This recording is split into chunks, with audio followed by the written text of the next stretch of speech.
Vous écoutez Kadash, la méditation quotidienne de la parole de Dieu pour un peuple mis à part.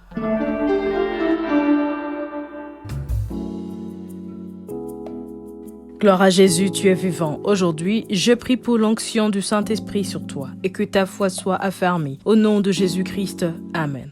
Luc 18, verset 26 nous dit « Ceux qui l'écoutaient dirent « Et qui peut être sauvé ?» Amen.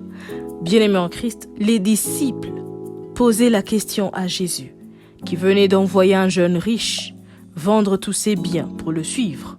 Face à l'attitude de ce jeune homme, les disciples se sont inquiétés. La Bible nous dit au verset 23, « Lorsqu'il entendit ces paroles, il devint tout triste, car il était très riche. » Ce jeune homme ne voulait pas se dépouiller de sa richesse pour suivre Jésus. Il pensait qu'on pouvait suivre Jésus dans le confort.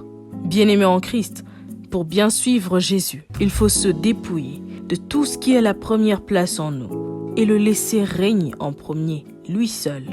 Et sauver toute personne qui accepte Jésus comme Seigneur et Sauveur de sa vie. Et sauver toute personne qui accepte de déposer tout, son fardeau, son péché, sa faiblesse devant Jésus et accepte de le suivre totalement. Ce jeune riche avait observé toute la loi de Moïse, mais il a refusé de dépendre totalement de Christ. C'est ça, vendre tous ses biens. Ne donne pas à Jésus une part, ne donne pas à Jésus une partie de ta vie. Oh, viens Jésus, régnez dans mon cœur, mais pas dans mes finances. Régnez dans ma vie, mais ne m'exige pas de changer. Cela est impossible. Ce n'est pas ainsi que nous serons sauvés, bien-aimés en Christ. Acceptons le règne de Jésus en toutes choses. C'est alors que nous serons loin des détours, loin de la confusion et loin de la perdition.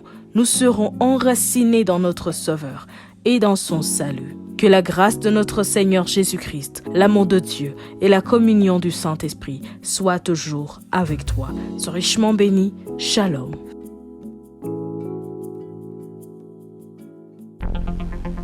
Vous écoutiez Kadash, présenté par Marie-Claire.